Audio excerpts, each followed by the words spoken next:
Hi, this is Steve Stine from Guitar Zoom. What if I told you some of the coolest licks are actually quite simple to play? You just have to learn how to effectively break them down. What I want to do is I want to show you one of the new licks that I've got coming, and it looks like this.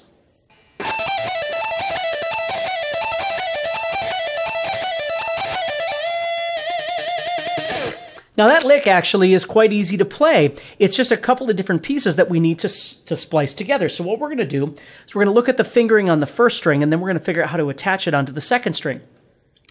In metal and hard rock, it's nice to have some elements that are faster. The problem that a lot of people have is that they're not always really good at being able to pick everything. And so licks like these are very infamous by, artists like, Zakk Wylde or Randy Rhoads or Kirk Hammett from Metallica. I mean, there's just a whole host of guys that use these sorts of things. And so what I'm doing is I'm going to go to the 12th fret of the first string with my first finger.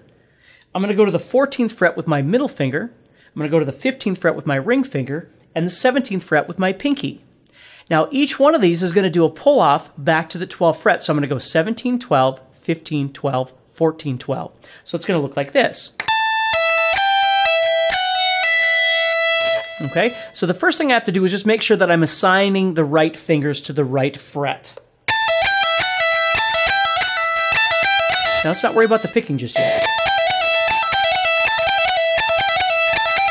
So the first thing you want to do is you just want to develop that movement.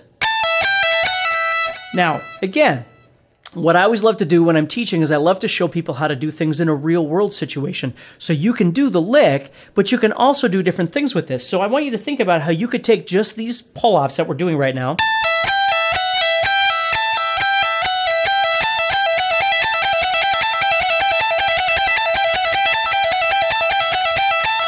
And you could make a whole nother lick out of it just by exploring the creative possibilities.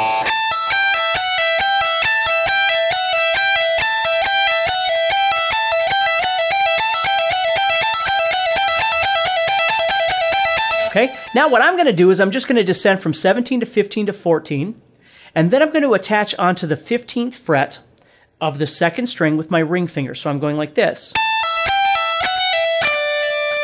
Then I'm going to go back to the 12th fret of the first string. So I have. That's the whole lick. Now, what makes it tricky to play fast is two things. Number one, the beginning, when you're doing all those pull-offs, you may have to alternate pick. You may not, but you may have to alternate pick those. The second thing is making the connection from that 15 back to that 12 where you're switching strings. A lot of times when you have to switch a string like that, it becomes more difficult. So what I want you to think about is doing a technique that we call sweeping. And we're not really doing a bunch of string sweeping and that sort of thing, but what we are doing is pushing the pick through from the second string to the first string without picking the pick up. So I'm pushing through. Instead of doing this, what I am doing is pushing through like this.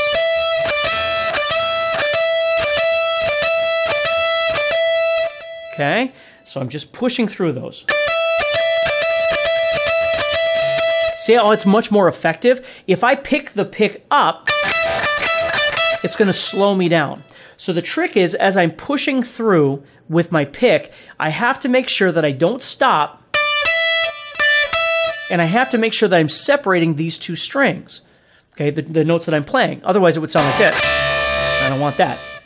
Although that's kind of a cool sound too in rock and metal. But what I want to do is I'm going to touch the second string with the tip of my index finger. So I'm pressing on the first string, and I'm lightly touching the second string with the tip of the index finger. And what that's going to do is it's going to cause the second string to stop vibrating when I take my ring finger off. So now I'm going to press down with my ring finger on the second string of the 15th fret, and I play that note, and then I take that string or finger off, and that string dies, and then I push through. So the first finger stays anchored the entire time. So the trick is learning how to get my third finger out of the way when I go to pick the first string. And that's how you get two independent sounds from one picking structure, right? And then what I'm going to do is I'm going to add in those three pull-offs. Okay? Now, here's the next trick, is that if I think about it, if I push through with two downs, down, down, and then I have to go to the 17th fret of the first string to do this lick, I'm going to start with an upstroke because my pick is already sitting down here towards the floor. So if I go down, down, I want to go up, pull off, down, pull off, up, pull off, and then my two downs. So what I'm doing is I'm really going up, down, down, up, down, up, down, down, up, down, up, down, down. So in the bigger picture, I'm just playing up, down, up, down, up, down, up, right? Now, when I first start playing the lick, I generally start with a down simply because it feels more natural to me to start with a down pick than it does with an up. But as I cycle through and do the pattern over and over and over, it becomes obvious that by obligation, I should be doing an upstroke to begin the pattern. So if it feels more comfortable and it makes more sense to you to start this lick with an upstroke, by all means do it. I just have a tendency, I always think about in the real world, I'm coming from somewhere and I'm going to somewhere and I'm not really sure where I'm coming from, right? And I'm not really sure where I'm going to. So if I was just coming out of the blue and I was going to start doing this lick, I probably would not start with an upstroke. You might. I would probably start with a down. So there's a bit of a hiccup at the beginning of the lick for me in the real world, where I would probably start with a down and I'd wind up with down, down, and then I would get to my up.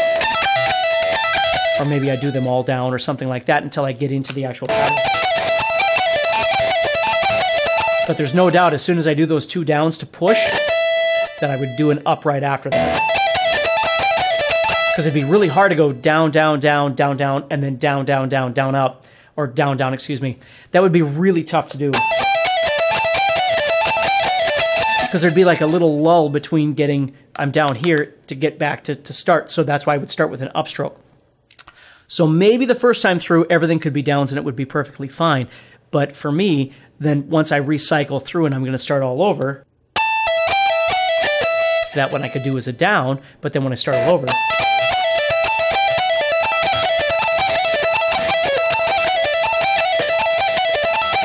see how I start doing my ups then. So I have down, down, up, down, down. So it's a great little effective lick that you can use in your hard rock and your metal playing and all that sort of thing. And it adds some speed. It breaks up the monotony of the slower pace stuff. But yet it isn't overly difficult. Big thing is just getting comfortable with the two pieces, right? Doing all those pull-offs and then being able to connect those two strings together. So hopefully that helps you with your guitar playing. And please let us know here at Guitar Zoom what we can do to help you further.